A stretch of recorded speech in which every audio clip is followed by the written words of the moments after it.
That we have the battery in here, we better put the batteries into the remote, and so we'll do that. There's 4 that you need here. These are my favorite rechargeable batteries that you can get online for relatively cheap. I won't give you a price because it varies, and I don't want to give you bad information.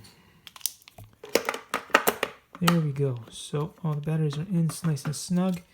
Can put this back on here, and another part is done. Now, how do you turn this on? I believe this is the power button right here.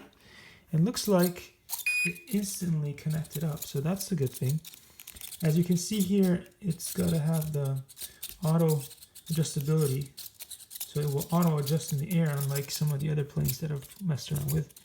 And looks like, there we go.